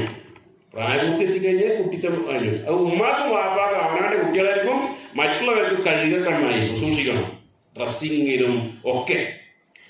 അപ്പൊ ഈ പ്രായപൂർത്തി എന്ന് പറഞ്ഞാൽ എത്തിയെന്ന് പറഞ്ഞാൽ എന്താ? എപ്പോഴാണ് പ്രായപൂർത്തി എത്തിയ? ഇനി പറയാൻ പോകുന്ന ചില അടയാളങ്ങൾ, ആദ്യം ഏത് അടയാളം വന്നോ അതാണ് പ്രായപൂർത്തി. പുരുഷന്മാരെ സംബന്ധിച്ചിടത്തോളം സ്ഖലനം സംഭവിക്കും, ഇന്ദ്രിയ സ്ഖലനം ഉണ്ടാകുക. ഞാൻ ഈ പറയുന്നത് ഈ പച്ച മലയാളത്തിൽ പറയുന്നത് എന്താ വെച്ചാൽ അറിയണം എന്നുള്ളതുകൊണ്ട് തന്നെ. പെൺകുട്ടികൾക്കാണെങ്കിൽ ആർത്തവം ഉണ്ടാകുക. ചില 12ാം വയസ്സിലുള്ള കുട്ടികൾക്ക് അതോടുകൂടി എന്തായി? അവൾക്ക് നിസ്കാരം നിർബന്ധമായി, നോമ്പ് നിർബന്ധമായി. അവളെ ഇപ്പോൾ 10ാം ക്ലാസ്, 7ാം ക്ലാസ്, 8ാം ക്ലാസ്, പക്ഷെ നോമ്പ് നിർബന്ധം, നിസ്കാരം നിർബന്ധമാണ്. അതല്ല എങ്കിൽ ശരീരത്തിന്റെ ഗുഹ്യഭാഗത്ത് പരുത്ത രോമങ്ങൾ വരിക, അതും പ്രായപൂർത്തിയുടെ ലക്ഷണമാണ്. ഇതൊന്നുമില്ല എങ്കിൽ 15 വയസ്സ് പൂർത്തിയാകും. അപ്പൊ ഈ പറഞ്ഞതിൽ ആദ്യം ഏതുണ്ടായത്? അതാണ് പ്രായപൂർത്തി. അതോടുകൂടി മുക്കല്ലഫ് മതശാസ്ത്രം. അപ്പൊ ഇവിടെ ക്രിമിനൽ കുറ്റം ചെയ്തു കഴിഞ്ഞാൽ 18 വയസ്സായ നോക്കുക. 18 വയസ്സായ ഒരു ദിവസം ബാക്കിയുണ്ടെങ്കിൽ ഒരാളെ കൊണ്ടുപോയി കൊന്നാലും എന്ത് ചെയ്യില്ല, പ്രശ്നമൊന്നുമില്ല. 18 വയസ്സായി കഴിഞ്ഞാൽ പ്രശ്നമാണ്. ഇസ്ലാമിൽ പ്രായപൂർത്തി എന്ന് പറഞ്ഞാൽ ഇതാണ്. അപ്പൊ ഇങ്ങനെയുള്ള കുട്ടികൾ, അതിന്റെ മുമ്പുള്ള കുട്ടികൾ എന്ന് പറഞ്ഞാല് ഇപ്പൊ ഒരു 7-ാം വയസ്സ് 8-ാം വയസ്സുള്ള കുട്ടികൾ, 6, 7, 8 ക്ലാസ്സിൽ പഠിക്കുന്നതല്ല, കുറച്ച് 8 വയസ്സുള്ള ഒരു കുട്ടി, ആ കുട്ടി ചെറിയ കുട്ടിയാണ്. പക്ഷെ ഉമ്മാരും ആ കുട്ടിക്ക് നോമ്പ് നോക്കാൻ നിർബന്ധമില്ല എന്ന് പറഞ്ഞാൽ ആ കുട്ടി നോമ്പ് നോക്കിയിട്ടില്ല എങ്കിൽ അള്ളാഹു സുബ്ഹാനഹു വ തആല അതിന്റെ പേരിൽ അവനെ ശിക്ഷിക്കുന്നതല്ല. എന്നാൽ വാപ്പയും ഉമ്മയും ചെയ്യണം, നോമ്പ് നോക്കാനുള്ള പ്രോത്സാഹനങ്ങൾ നൽകണം. നമുക്ക് തരുമോ? നമ്മളെ കുട്ടികളോട് വല്ലാത്ത സ്നേഹമാണ്. എൻ്റെ കുട്ടി അവൻ ചുമക്കുന്ന സ്കൂൾ ബാഗിന്റെ കനം എത്രമാത്രം അങ്ങോട്ട് അവനെങ്ങനെ നോമ്പ് നോൽപ്പിക്കുന്നത്. കുട്ടികൾ പറയുമ്പോൾ എന്നെ പുലച്ചക്ക് വിളിക്കണം, അത്താഴത്തിന് വിളിക്കണം, നമ്മൾ സ്നേഹം കൊണ്ട് വിളിക്കൂല. പക്ഷെ ആ കുട്ടി നേരം വെളുത്താൽ ഭയങ്കര ദേഷ്യം, എന്തെന്നെ വിളിക്കായിരുന്നു വെച്ചിട്ട്. റുബയ്യ ബിൻത് മുഅവ്വദ് റളിയല്ലാഹു അൻഹ അവർ പറയുന്നു, ഞങ്ങൾക്ക് നബി സല്ലല്ലാഹു അലൈഹി വസല്ലം ഞങ്ങൾ നോമ്പ് നോൽക്കുക, ആശൂറയിലെ നോമ്പ് നോൽക്കും കൽപ്പിച്ചു. ഹിജ്റ വർഷം 2-നാണ് റമളാൻ നോമ്പ് നിർബന്ധമാക്കട്ടെ. ബദ്ർ യുദ്ധം ഉണ്ടായത് ഹിജ്റ 2-ന്. ഹിജ്റ 2-നാണ് ബദ്ർ യുദ്ധം ഉണ്ടായത്. ആ സമയത്ത് ബദ്ർ യുദ്ധത്തിലാണ് എന്ത് ചെയ്യുന്നത്, നോമ്പ് റമളാൻ നോമ്പ് നിർബന്ധമാക്കുന്നത്. അതിന് മുമ്പ് നിർബന്ധമായിരുന്നത് മുഹറം 10-ലുള്ള നോമ്പ്, ആശൂറയിലെ. നാട്ടിൽ ഇപ്പോൾ ഇപ്പോഴത്തെ ഷിയാക്കളുടെ അറിയാം, മഞ്ഞത്തടിക്കണ ദിവസം, കറുത്ത ഡ്രസ്സ് ധരിക്കണ ദിവസം ഇവിടെ ഉണ്ടാവും ചിലപ്പോൾ, അത് ആശൂറയിലെ. ആ നോമ്പ് നോൽക്കാലായത് മുമ്പ് നിർബന്ധം ഉണ്ടായിരുന്നു. ആശൂറയിലെ നോമ്പ് ഞങ്ങൾ എടുക്കും, ഞങ്ങളെ കുട്ടികളെ നോമ്പ് നോൽപ്പിക്കും. എന്നിട്ട് അവർക്ക് വിശന്ന് കരഞ്ഞാൽ അവരെ ശ്രദ്ധ തെറ്റിക്കാൻ വേണ്ടി രോമം കൊണ്ടുള്ള കളിപ്പാട്ടങ്ങൾ ഞങ്ങൾ നൽകാറുണ്ടായിരുന്നു. ആ ഒരു സ്നേഹം മതി കുട്ടികളോട്. ഒരു 8 വയസ്സായ കുട്ടിനൊക്കെ നോമ്പ് നോൽക്കാൻ അവനെ പ്രോത്സാഹിപ്പിക്കുകയും പ്രേരിപ്പിക്കുകയും ചെയ്യേണ്ടതുണ്ട്. നോമ്പ് നോക്കില്ല എങ്കിൽ അവർക്ക് കുറ്റമില്ല. ഭ്രാന്തന്മാര് നോമ്പ് അവർക്ക് ഇല്ല, നോമ്പില്ല എന്നാൽ ഒന്നുമില്ല. മാനസിക നില തെറ്റിയ ആൾക്കാർ നിസ്കാരമില്ല. അതിന് സമാനമാണ് വാർദ്ധക്യമായി ബുദ്ധി നഷ്ടപ്പെട്ട ആളുകൾ. നമ്മുടെ നാട്ടിലൊക്കെ അത്തും വിത്തും വന്ന ആളുകൾ എന്നൊക്കെ പറയും. വയസ്സായി ബുദ്ധി നഷ്ടപ്പെട്ടു, അവർക്കില്ല നോമ്പില്ല, നിസ്കാരമില്ല, ഖളാവ് കിട്ടേണ്ടതില്ല, ഫിദിയ കൊടുക്കേണ്ടതും ഇല്ല. അതേപോലെ തന്നെ രോഗികൾ, അവർക്ക് നോമ്പ് നിർബന്ധമില്ല, പക്ഷേ അവർക്ക് ചില പ്രത്യേക ഘട്ടങ്ങളുണ്ട്. പലതരം രോഗികളാണ്. ഒരു ജലദോഷം വന്ന് ഞാൻ നാളെ നോമ്പ് നോക്കണം, എന്ത് എനിക്ക് ജലദോഷമാണ്. അതെന്താ? അങ്ങനെയല്ല. ഒരു ജലദോഷം പനിയും തലവേദനക്കും പല്ലുവേദനക്കും അല്ല, രോഗം അയാളെ ബാധിക്കുമെങ്കിൽ എന്ന് പറഞ്ഞാൽ ഒരാളുടെ നോമ്പ് നോറ്റി കഴിഞ്ഞാൽ രോഗം മൂർച്ഛിക്കുമെങ്കിൽ അയാൾക്ക് നോമ്പ് ഒഴിവാക്കാം. അതല്ല, നോമ്പ് നോറ്റാൽ അയാൾ മരണത്തിന് വരെ കാരണമാകുമെങ്കിൽ നോമ്പ് ഒഴിവാക്കണം. ചില സ്ത്രീകളിൽ, കുറച്ച് പ്രായമുള്ള സ്ത്രീകളൊക്കെ ഞാൻ നോമ്പ് ഒഴിവാക്കും, ഞാൻ മരിച്ചാലും ശരി നോമ്പ് ഒഴിവാക്കൂല എന്ന് പറയും. അങ്ങനെ വാശിക്ക് നിൽക്കണ്ട, അത് ആത്മഹത്യയാണ്. അപ്പൊ എന്ത് ചെയ്യണം? അവർ നോമ്പ് ഒഴിവാക്കണം. ഇനി ഈ രോഗം തന്നെയും മാറാൻ സാധ്യതയുള്ള നോമ്പ്, പെട്ടെന്ന് ഒരു ഓപ്പറേഷൻ വേണ്ടി വന്നു റമദാനില്, റമദാൻ നോമ്പ് ഒഴിവാക്കുക. പിന്നെ എന്താണ് നോമ്പ് നോക്കാൻ കഴിയുന്നത്? അത് കടമാണല്ലോ, ആ കടം പെട്ടെന്ന് കൊടുത്തു കിട്ടുക. ഇനി അതല്ലെങ്കിൽ ഒരിക്കലും മാറാൻ കഴിയില്ല എന്ന് പറഞ്ഞാൽ ഗുളിക എപ്പോഴും കുടിക്കണം, ഷുഗർ രോഗിയാണ്, ക്യാൻസർ രോഗിയാണ്, അയാൾക്ക് ഒരു ജീവിതത്തിൽ ഒരിക്കലും നോമ്പ് എടുക്കാൻ കഴിയില്ല. അങ്ങനെയുള്ള ആള്. അല്ലെങ്കിൽ വാർദ്ധക്യമായി, നേരത്തെ ഞാൻ വാർദ്ധക്യമായി വയസ്സായെന്ന് പറഞ്ഞു, അവിടെ ബുദ്ധി ഇല്ലാത്ത ആളാണ്. ഇവിടെ ബുദ്ധിക്ക് യാതൊരു തകരാറ്, പക്ഷെ വയസ്സായി നോമ്പ് എടുക്കാൻ കഴിയില്ല. 19-25 വയസ്സായിട്ടുണ്ട്, നോമ്പ് എടുക്കാൻ കഴിയില്ല, ബുദ്ധിക്ക് യാതൊരു തകരാറില്ല. അങ്ങനെയുള്ള ആളുകൾ ചെയ്യേണ്ടത്, എത്ര നോമ്പാണോ അയാൾക്ക് നഷ്ടമായത് അത്രയും നോമ്പിന് പകരമായി ഫിദിയ കൊടുക്കുക. 29 നോമ്പാണ് നഷ്ടമായത് എങ്കിൽ 29 ഫിദിയ കൊടുക്കുക. എന്താ ഫിദിയ എന്ന് പറഞ്ഞാൽ? ഒരു സാധുവിന് ഒരു നേരത്തെ ഭക്ഷണം. നിങ്ങൾക്ക് 5 നോമ്പ് നഷ്ടപ്പെട്ടു, 5 പാർസൽ വാങ്ങി ഒരു വീട്ടിൽ കൊടുത്തോളി. ഇനി അതല്ല, അരിയാണ് കൊടുക്കുന്നതെങ്കിൽ 2 മുദ്ദ്, ഒരു 1,300 വെച്ച്, ഒരു നോമ്പിന് പകരം ഒരു 1,300 വെച്ച് അരി കൊടുക്കുക, തീർന്നു. അനസ് റളിയല്ലാഹു അൻഹു വാർദ്ധക്യമായി, ഹിജ്റ 92-ന് ശേഷം അദ്ദേഹം വഫാത്താണ്, സഹാബി. അപ്പൊ അദ്ദേഹം ചെയ്യാറുണ്ടായിരുന്നത് അവസാന കാലങ്ങളിലൊക്കെ ഈ എത്ര നോമ്പാണ്, 30 നോമ്പ് നഷ്ടപ്പെട്ട 30 ആൾക്കാരെ വിളിക്കും. എന്നിട്ട് അവർക്ക് ലഹ്മും ഫൂദും, റൊട്ടിയും മാംസവും പാചകം ചെയ്ത് കൊടുക്കാറുണ്ടായി. ഇങ്ങനെ ചെയ്യാം. ഇതാണ് നോമ്പുകാർ ചെയ്യേണ്ടത് എന്ന്. അതേപോലെ തന്നെ നമ്മൾ മനസ്സിലാക്കണം, യാത്രക്കാർക്ക് നോമ്പ് നിർബന്ധമില്ല, പക്ഷെ യാത്ര എന്ന് പറഞ്ഞാൽ എന്താണ്? ഒരു സുദീർഘമായ യാത്ര എന്നാണ്. ജമ്മു കസുമാക്കാൻ പറ്റുന്ന യാത്രക്കാർക്ക് നോമ്പ് നിർബന്ധമില്ല. നോമ്പ് നോൽക്കാൻ പറ്റുമോ? നോൽക്കാം, കുഴപ്പമില്ല, തെറ്റില്ല. ഹദീസുകൾ മൊത്തം പരിശോധിച്ചു കഴിഞ്ഞാൽ അനസ് റളിയല്ലാഹു പറഞ്ഞു, ഞങ്ങൾ യാത്രയിലായിരിക്കെ ഞങ്ങളുടെ കൂട്ടത്തിൽ നോമ്പ് ഉള്ള ആളുകളുടെ നോമ്പില്ലാത്ത ആൾക്കാരുണ്ട്. അവർ പരസ്പരം അങ്ങോട്ട് അവർക്ക് നോമ്പില്ലരെ അങ്ങനെ അങ്ങോട്ടും ഇങ്ങോട്ടും പറയാറുണ്ടായിരുന്നില്ല. അബൂ ദർദാ റളിയല്ലാഹു അൻഹു പറയുന്നത്, ഞങ്ങൾ ഒരിക്കലും യാത്രയിലാണ്, യാത്രയുടെ ചൂടിന്റെ കാഠിന്യത്താൽ ഞങ്ങൾ തലയിൽ ഇങ്ങനെ കൈവച്ചാൽ സഞ്ചരിക്കുന്നത്, ഒരാൾക്കും നോമ്പില്ല, രണ്ടാളൊഴിച്ച്. റസൂലുള്ളാഹി സ്വല്ലല്ലാഹു അലൈഹി വസല്ലം, പ്രസിദ്ധ പ്രാസംഗികനായ അബ്ദുല്ലാഹി ബിൻ റവാഹ, ഇവരല്ലാതെ മറ്റൊരാൾക്കും നോമ്പില്ല. ജാബിർ റളിയല്ലാഹു അൻഹു പറഞ്ഞു, ഞങ്ങൾ യുദ്ധയാത്രയ്ക്ക് പോകണം, മക്കം ഫതഹിന്റെ അതൊക്കെ പോകണം. ചില ആൾക്കാരെ റമളാൻ പറഞ്ഞാൽ ഇങ്ങനെ ഒതുങ്ങി കൂടിയൊരു മൂലൊക്കെ ഇരുന്ന ഒരു ജോലി അല്ല. യുദ്ധയാത്ര റമളാനിലെ പോകുന്നത്. മദീനയിൽ നിന്ന് പുറപ്പെട്ടപ്പോ എന്താണ്? നോമ്പുകാരനായിട്ട് റസൂൽ, സഹായിമാർക്കൊക്കെ നോമ്പ്. അങ്ങനെ മക്കയോടടുത്ത ഖുറാ ഉൽ ഗമീം എന്ന സ്ഥലത്ത് എത്തുന്നത് വരെ നോമ്പ് നോക്കും. അവിടെ എത്തിയപ്പോൾ റസൂൽ ആളുകൾക്കാണെങ്കിൽ വെള്ളം കുടിച്ച് നോമ്പ് മുറിക്കാൻ വേണ്ടി പറഞ്ഞു. എന്താ, ഇനി ഒരു പക്ഷെ യുദ്ധം അനിവാര്യമാവും. അപ്പൊ ഇങ്ങനെ ഒരു ക്ഷീണിതരായി ഉണ്ടായ പോരാ, എന്ത് ചെയ്യണം? നല്ല ഊർജ്ജസ്വലരായിരിക്കണം. കുറച്ച് കഴിഞ്ഞ് റസൂലിനോട് പറയുമ്പോൾ, റസൂലെ, ചില ആളുകൾ ഇനിയും നോമ്പ് മുറിച്ചിട്ടില്ല. അങ്ങനെ കൂടുതൽ സൂക്ഷ്മത, കൂടുതൽ തഖ്വ, അവർ ധിക്കാരമാണ് കാണിക്കുന്നത് എന്ന് നബി സല്ലല്ലാഹു അലൈഹി വസല്ലം പറയുകയുണ്ടായി. അപ്പൊ മൊത്തത്തിൽ ഈ യാത്രക്കാരെ സംബന്ധിച്ചിടത്തോളം നോമ്പ് നോൽക്കാൻ അയാൾ താല്പര്യം ആയിക്കോട്ടെ, കുഴപ്പമില്ല. പക്ഷെ അത് അയാൾക്ക് അങ്ങേറ്റ ക്ഷീണം വരുത്തുമെങ്കിൽ അയാൾ ഒഴിവാക്കുക, പിന്നീട് അയാൾ ഖളാ വീട്ടുകയാണ് ചെയ്യേണ്ടതെന്ന്. ആർത്തവകാരികൾക്ക് നോമ്പ് നോൽക്കാൻ പാടില്ല, നിസ്കാരം പാടില്ല എന്ന് പറയും. പക്ഷെ നോമ്പ് നിസ്കാരം തമ്മിൽ വ്യത്യാസം. നിസ്കാരം പിന്നെ ഖളാ വീട്ടണം, നോമ്പ് അവർ പിന്നീട് ഖളാ വീട്ടണം. മഗ്രിബ് വാങ്ങി കൊടുക്കാൻ അപ്പോൾ 3 മിനിറ്റേ ഉള്ളൂ. അപ്പോഴാണ് ഒരു പെണ്ണ് മെൻസസ് ഉണ്ടായതെങ്കിൽ അന്നത്തെ നോമ്പ് പോയി. പിന്നീട് എന്ത്? ആ ദിവസം ഖളാ വീട്ടണം. പ്രസവം അങ്ങനെ തന്നെ, പ്രസവരക്തം വന്നാൽ നോമ്പ് നോൽക്കാൻ പാടില്ല. അതേപോലെ തന്നെ അന്ന് ഇശാവ് നിസ്കരിച്ചില്ല, കാരണം മെൻസസ് ആണ്. പക്ഷെ അത്താഴത്തിന് എണീറ്റപ്പോൾ എല്ലാവരും എണീറ്റപ്പോൾ ഓള് എണീറ്റു. സംഗതി എന്താ വെച്ചാൽ ആർത്തവം നിലച്ചിരിക്കുന്നു. ആർത്തവം നിലക്കാൻ 2 അടയാളങ്ങളാണ് ഉണ്ടാവുക. ഒന്ന്, രക്തം അവസാനിക്കുക, അല്ലെങ്കിൽ ഒരു വെളുത്ത ദ്രവം പുറത്തു വരിക. ഇതിൽ രണ്ടിൽ ഏതെങ്കിലും വന്നു കഴിഞ്ഞാൽ എന്തായി? ആർത്തവം നിലച്ചു. അപ്പൊ അവളിങ്ങനെ പറഞ്ഞു, വാങ്ങി കൊടുക്കാൻ 2 മിനിറ്റ് ഉള്ളൂ, അത്താഴൊക്കെ കഴിച്ചു, നോമ്പ് നോക്കാൻ പോകുന്നില്ല, പക്ഷേ ഞാൻ കുളിച്ചിട്ടില്ലല്ലോ, നാളത്തെ നോമ്പ് കിട്ടുമില്ലേ? നോമ്പും കുളിയുമായി യാതൊരു ബന്ധമില്ല. ബന്ധം നിസ്കാരത്തിന്. അവൾ കുളിക്കേണ്ടത് നോമ്പിനല്ല, കുളിക്കേണ്ടത് നിസ്കരിക്കാൻ വേണ്ടിയിട്ടാണ്.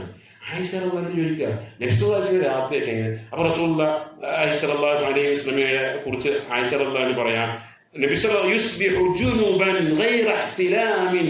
നബി സല്ലല്ലാഹു അലൈഹി വസല്ലം ഭാര്യമാരുമായുള്ള ബന്ധത്തിലൂടെ പ്രഭാത സുബഹിയിൽ പ്രവേശിക്കും, എന്നിട്ട് നോമ്പ് നോൽക്കും എന്നാണ്. അപ്പോ കുളിയും അതുമായി യാതൊരുവിധ ബന്ധവും ഇല്ല എന്നത് നമ്മൾ മനസ്സിലാക്കേണ്ടത്. അതേപോലെ തന്നെ ഗർഭിണിയും മുലയൂട്ടുന്ന ഉമ്മമാരും അവർക്ക് നോമ്പ് ഒഴിവാക്കണമെങ്കിൽ ഒഴിവാക്കണം.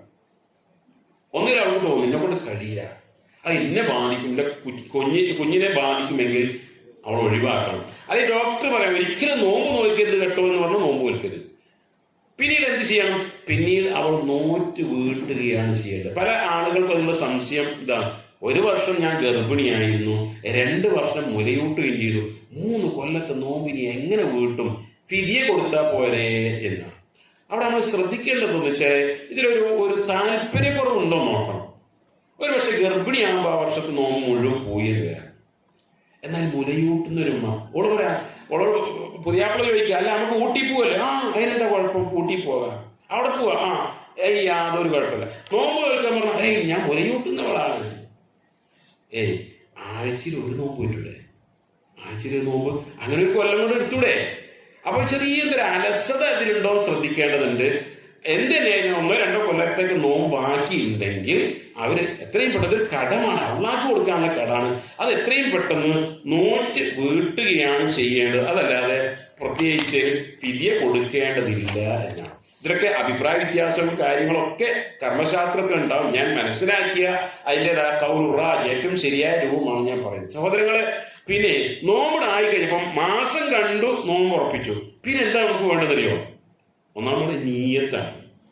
എന്താ നീയത്ത് എന്ന് പറഞ്ഞാൽ നവൈത്തു ശരി സോമഗദി അന്നദായി ഫർദ് റമദാനി ആദി സനതി ലില്ലാഹി ഇക്കൊല്ലത്തെ നിങ്ങളാരും ചെല്ലാത്തത്? നിങ്ങൾ ചെല്ലലില്ലേ?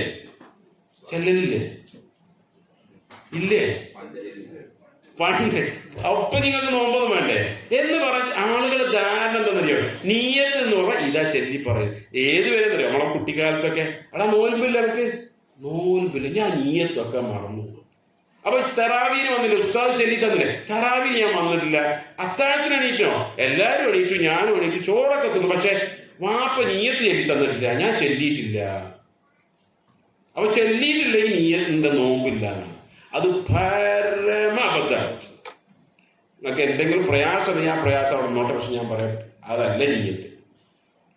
നീയത്ത് എന്ന് പറഞ്ഞാൽ ഭാഷയിൽ അതിൻ്റെ അർത്ഥം എന്താ? ഉദ്ദേശം എന്നാണ്. ഉദ്ദേശം നീയത്ത് ഈ ചൊല്ലുന്നതിന് നവൈത്തു സോമദീന് അറബി ഭാഷയിൽ നീയത്ത് എന്ന് പറയില്ല, അതിന് തലഫുൽ എന്നാണ് പറയുക, ഉച്ചരിക്കുക എന്നാണ്. നബി സല്ലല്ലാഹു അലൈഹി വസല്ലം പറഞ്ഞ എന്താണ്? ഇന്നമൽ അഅ്മാലു ബിന്നിയ്യത്ത്, എല്ലാ കർമ്മങ്ങളും നീയത്തിന്റെ അടിസ്ഥാനത്തിലാണ്. ഇവിടെ ചൊല്ലി പറയുന്ന രണ്ട് കാര്യങ്ങൾ, ഒന്ന് നിസ്കാരം ചൊല്ലി പറയും, നവൈത്തു സോമദീൻ ചൊല്ലി പറയും. നിങ്ങള് വാപ്പാർക്ക് പൈസ കൊടുക്കില്ലേ? വാപ്പാരെ ഫോൺ വിളിക്കലില്ലേ? ഉമ്മാരെ ഫോൺ വിളിക്കലില്ലേ? എന്തിനാ? അതിനിപ്പോ വിളിച്ചില്ലെങ്കിൽ ആൾക്കാരൊക്കെ ചോദിക്കും, അല്ല ഉമ്മാന്റെ അവസ്ഥ എന്താ? എനിക്കറിയില്ല എന്ന് പറയാൻ പറ്റില്ലല്ലോ. അങ്ങനെ വിളിക്കുക അതല്ലല്ലോ, മറിച്ച് ആ ഉമ്മാനുള്ള സ്നേഹം, ബാധ തീർക്കൽ. അങ്ങനെ നിങ്ങൾ ഫോൺ വിളിക്കുന്നതിന് മുമ്പേ നവൈതു അൻ അത്തസില ബി ഉമ്മി, ഞാൻ എന്റെ ഉമ്മാനെ ഫോൺ വിളിക്കാൻ ഇതാ നീയത്ത് വെച്ചിരിക്കുന്നു. ചെല്ലലില്ല. അറബിയിൽ മലയാളത്തിൽ ചെല്ലലുണ്ടോ? ഇല്ല. നീയത്ത് വേണ്ടേ? നീയത്ത് വേണം.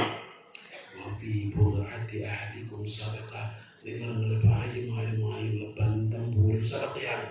ആരെങ്കിലും പറയോ അന ഉജാമിഉ സൗജതി ബിവജ്ഹില്ലാഹി തആല, ഞാൻ അള്ളാഹിനെ പ്രീതി ഉദ്ദേശിച്ചുകൊണ്ട് എന്റെ ഭാര്യയെ സമീപിക്കും. അറബി ചെല്ലലുണ്ടോ? മലയാളത്തിൽ ചെല്ലലുണ്ടോ? ഇന്നത്തെ മനുഷ്യങ്ങൾ ചെല്ലണമെന്ന് ചോദിക്കൂലേ? അപ്പൊ നീ കൂലി വേണ്ടേ? കൂലി വേണം. കൂലി വേണമെങ്കിൽ നീയത്ത് വേണം. അപ്പൊ പിന്നെ ഈ നോമ്പിന് നിസ്കാരത്തിന് മാത്രം ചൊല്ലി പറയും. അപ്പൊ അതുകൊണ്ട് തന്നെ നീയത്ത് എന്നാൽ ചൊല്ലിപ്പറച്ചിലല്ല, മനസ്സിൽ കരുതില്ല. അപ്പൊ നാളെ റമദാനാണെങ്കിൽ ഇന്ന് മഗ്‌രിബ് കഴിഞ്ഞാൽ ഇൻഷാ അല്ലാഹ് നാളത്തെ ഈ മാസത്തെ നോമ്പ് മുഴുവൻ നോൽക്കണം എന്ന ഒരു നീയത്ത് മനസ്സിലുണ്ടായാൽ മതി. ഒരാൾ ഇന്ന് അസറസ്കാരം കഴിഞ്ഞാൽ കടന്നുറങ്ങി, ഒരു സുബഹിയും കഴിഞ്ഞിട്ട് എണീറ്റു, ഓന് നോമ്പില്ല. എന്തേ? ഇന്ന് മഗ്‌രിബ് കഴിഞ്ഞിട്ട്, നാളെ റമദാനാണ്, മഗ്‌രിബ് കഴിഞ്ഞിട്ട് ഓന്റെ മനസ്സിൽ എന്ത് ചെയ്യില്ല, അങ്ങനെ കടന്നു വന്നിട്ടില്ല. അപ്പൊ അതാണ് നീയത്ത് എന്ന് പറഞ്ഞാൽ ചൊല്ലിപ്പറച്ചിലല്ല എന്നത് നമ്മൾ മനസ്സിലാക്കണം. അതേപോലെ നോമ്പ് മുറിയുന്ന കാര്യങ്ങൾ സഹോദരങ്ങളെ, ഒന്ന് റമദാന്റെ പകൽ സമയത്ത് നോമ്പ് ഉള്ള ആളുകൾ ശാരീരിക ബന്ധത്തിൽ ഏർപ്പെടുക. ഈ നോമ്പുള്ള ആളുകൾ എന്ന് ഞാൻ പറയാൻ കാരണം, ഒരു വിഷയം പറയുമ്പോൾ അതിന് കൃത്യമായ നിലക്ക് പറയണ്ടേ. ഇപ്പോ ഭാര്യയും ഭർത്താവും റമദാനില് ഒരു രോഗിയായി അല്ലെങ്കിൽ അവര് യാത്രയിലായി, നോമ്പില്ലാത്ത ദിവസമാണ് റമദാനാണ്, രണ്ടാൾക്കും നോമ്പില്ല, അതല്ല ഞാൻ സൂചിപ്പിക്കുന്നത്. മറിച്ച് ഒരു നോമ്പുകാരായിരുന്നു, എന്നിട്ട് റമദാന്റെ പകൽ സമയത്ത് ജിമാ ചെയ്തു കഴിഞ്ഞു, വലിയ പാപമാണ്. അതിന് കഫാറത്തുൽ മുഗല്ലദ കൊടുക്കണം. ഒരു സഹാബി ഒന്നും നബിയോട് പറയും, നബി ഞാൻ നശിപ്പിക്കുകയും ചെയ്തു. എന്താ എന്റെ പ്രശ്നം? ഞാൻ റമദാന്റെ പകലില് എന്റെ ഭാര്യയായിട്ട് ഒരടിമയെ മോചിപ്പിച്ചോ. നബി എന്നെ കൊണ്ടോ? കഴിയില്ല. ഒരടിമയെ മോചിപ്പിക്കണം, പമ്പിച്ച പൈസ. എന്നാ പറഞ്ഞു 2 മാസം തുടർച്ചയായി നോമ്പ് നോക്കി.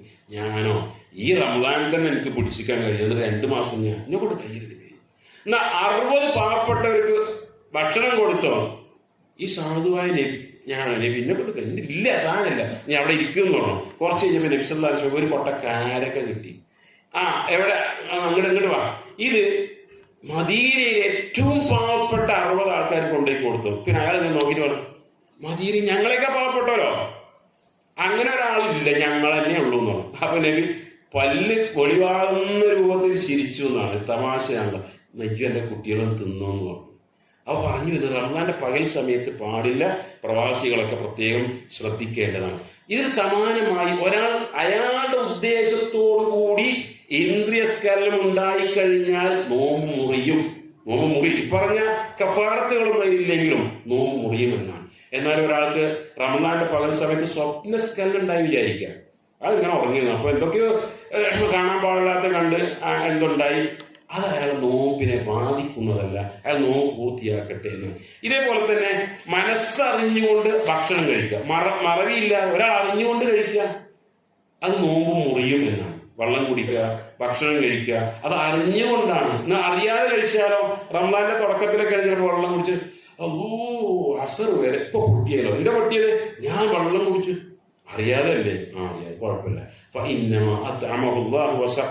അള്ളയാണ് തീറ്റിപ്പിച്ച് കുടിപ്പിച്ച് നോമ്പ് പൂർത്തിയാക്കട്ടെ എന്ന് റസൂലുള്ളാഹി സ്വല്ലല്ലാഹു അലൈഹി വസല്ലം പറഞ്ഞു. അതേപോലെ തന്നെ അതിന് സമാനമായി ഉള്ള ചില മരുന്നുകൾ ശരീരത്തിൽ കയറ്റാൻ, ഭക്ഷണം ഊർജ്ജസ്വലത, ഉന്മേഷം, ആരോഗ്യം ഉണ്ടാകാനല്ലോ, അതിന് സമാനമായി ഗ്ലൂക്കോസ് ഒക്കെ ശരീരത്തിൽ കയറ്റാൻ നോമ്പ് പോയി. എന്നാൽ ചെറിയൊരു പനിക്ക് ഒരു ഇഞ്ചക്ഷൻ വെച്ചു, ഇല്ല, അത് നോമ്പ് മുറിയുന്നതല്ല. ബ്ലഡ് കയറ്റുക, അത് നോമ്പ് മുറിയുന്നതാണ്. ഇതേപോലെ തന്നെ പിന്നെ ഈ ഹിജാമ വെച്ചാൽ നോമ്പ് മുറിയുമോ ഇല്ലയോ എന്നൊക്കെ പണ്ഡിതന്മാർക്ക് വലിയ ചർച്ചകളാണ്, അതിലേക്ക് ഞാൻ പ്രവേശിക്കുന്നില്ല. മനഃപൂർവ്വം ഛർദ്ദിക്കാം. ചില ആൾക്കാർ നന്നായിട്ട് കയ്യൊക്കെ ഇട്ടുകൊണ്ട് ഭയങ്കര ഒരു ഉസ്വാസനമൊക്കെ ഉണ്ടാവും. അങ്ങനെ കൈയിട്ട് ഛർദ്ദിച്ചാൽ നോമ്പ് മുറിയും. അതല്ല, ചില ആളുകൾക്ക് കാറ് കയറിയ ചില സ്ത്രീകൾക്ക് കാറ് സഞ്ചരിക്കാൻ കഴിയില്ല, ബൈക്കിന്റെ പിന്നിലേക്ക് ഓട്ടോറിക്ഷയിൽ പോകും, അതിലോ ഛർദ്ദി വരും. അല്ലെങ്കിൽ അങ്ങനെ അറിയാതെ ഛർദ്ദിച്ചു കഴിഞ്ഞാൽ അത് നോമ്പ് മുറിയുന്നതല്ല എന്നാണ്. അതേപോലെ രക്തം ഉണ്ടായിക്കഴിഞ്ഞാൽ നോമ്പ് മുറിയും എന്ന് പറഞ്ഞു. ഇനി നോമ്പ് മുറിയാത്ത, അങ്ങോട്ട് പെട്ടെന്ന് പറയാം, നോമ്പ് മുറിയുമെന്ന് തെറ്റിദ്ധരിച്ച കുറെ കാര്യങ്ങളും കുട്ടികളായിരുന്ന കാലത്ത് വാപ്പ പറയും, പുഴയിൽ പോയി കുളിക്കരുതിട്ടോ നോമ്പ് മുറിയും, കുളത്തിൽ പോയി ചാടാൻ പാടില്ല, വെള്ളത്തിൽ ഊളിയിടാൻ പാടില്ല, വെള്ളത്തിൽ നീന്താൻ, തൊട്ടതിനും പിടിച്ചതിനൊക്കെ നോമ്പ് മുറിയും. അപ്പൊ ചെയ്തിരുന്നെന്ന് വെച്ചാൽ ഒരു ഉമ്മരത്തൊരു കസേര ഇട്ടുകൊണ്ട് അല്ല ഉമിനീരിറങ്ങിയ മുറിയുന്നാണ്. അപ്പൊ അതൊക്കെ വെറുതെയാണ്. നോമ്പ് മുറിയിൽ ഒന്ന് ജനാപത്തുകാരനായി ഉണർന്നാൽ നോമ്പ് മുറിയില്ല എന്ന് നമ്മൾ പറഞ്ഞു. അതേപോലെ തന്നെ മറന്നുകൊണ്ട് വല്ലതും ഭക്ഷണം കഴിച്ചാൽ വെള്ളം കുടിച്ചാൽ നോമ്പ് മുറിയില്ല എന്ന് പറഞ്ഞു. ചില ആളുകൾക്ക് പല്ല് തേക്കാൻ പാടില്ല, പ്രത്യേകിച്ച് ളുഹ്റ് കഴിഞ്ഞാൽ പല്ല് തേക്കാൻ പാടില്ല. ശാഫി മദ്ഹബിന്റെ ഇതിലൊക്കെയാണ് അങ്ങനെ ഉള്ളത്. ഇവിടെ ഹദീസുകൾ നിരവധി തെളിവ് കാണാൻ സാധിക്കും. അല്ലാഹു റസൂൽ പറയാണ്, എന്റെ ഉമ്മത്തിന് പ്രയാസമില്ലായിരുന്നുവെങ്കിൽ ഓരോ ഉളുവിന്റെ കൂടെയും പല്ല് തേക്കാൻ കൽപ്പിക്കുമായിരുന്നു. ഇത് പറഞ്ഞ റസൂല് റമദാൻ മാസത്തിന് നിങ്ങൾ പല്ല് തേക്കരുത് എന്ന് പ്രത്യേകം പറഞ്ഞിട്ടില്ല. ഇതേപോലെ ഭാര്യമാരെ സ്പർശിക്കുക, അല്ല ഭാര്യമാരെ ചുംബിക്കുക, ഇത് നോമ്പ് മുറിയില്ല, പക്ഷേ അപകടത്തിലേക്ക് പോകരുത് എന്നത് മനസ്സിലാക്കണം. ഭക്ഷണം ടേസ്റ്റ് നോക്കുക. ഞാൻ പറഞ്ഞത് തെറ്റിദ്ധരിക്കരുത്, ഭക്ഷണം കഴിക്കുകയല്ല പറഞ്ഞത്. ഇതിന് ഉപ്പുണ്ടാക്കാൻ നോമ്പാണ്, നോമ്പാണ് കുഴപ്പമില്ല, അതിന് കുറച്ചും കൂടി ഉപ്പിടണം, കുറച്ചും കൂടി പിന്നെ പഞ്ചസാര കുഴപ്പമില്ല. ഇബ്നു അബ്ബാസ് എന്ന് പറയാം, കുഴപ്പമില്ല, ചട്ടിയിലൊക്കെ നോക്കി ടേസ്റ്റ് ഉണ്ടോ എന്ന് നോക്കുന്നു.